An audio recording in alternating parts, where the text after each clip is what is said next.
In an age where the rapid advancement of science and technology dominates our understanding of the world, we have increasingly distanced ourselves from the wisdom of our ancestors.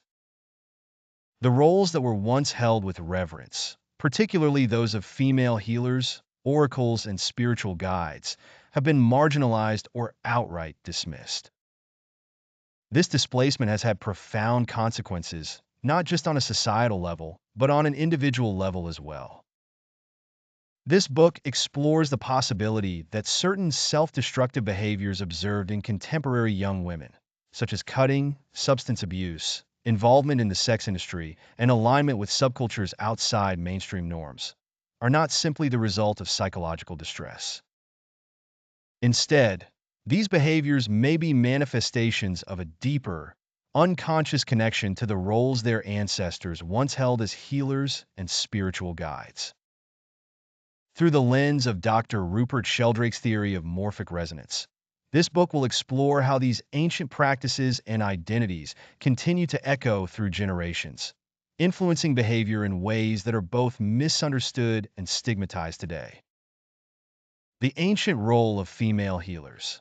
In ancient Greece, Rome, and the surrounding regions, the role of women as healers, oracles, and spiritual guides was deeply intertwined with both the sacred and the scientific.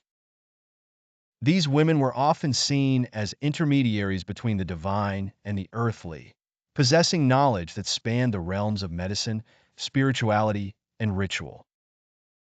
They were the custodians of natural wisdom, knowing the properties of plants, the power of rituals, and the significance of bodily sacrifice.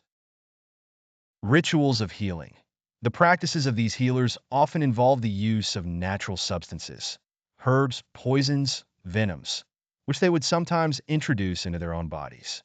By doing so, they believed they could build resistance, create antidotes, and enhance their spiritual connection.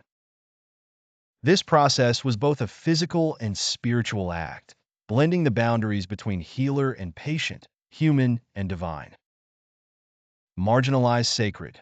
Despite their essential role, these women often existed on the fringes of society.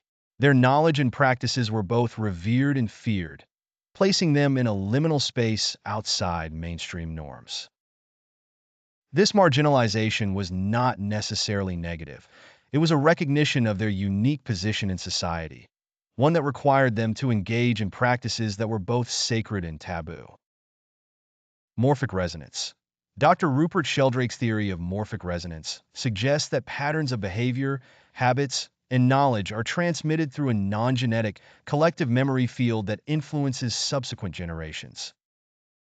This morphic field acts as a repository for the experiences and knowledge of previous generations, creating a resonance that can be felt and expressed by individuals in the present.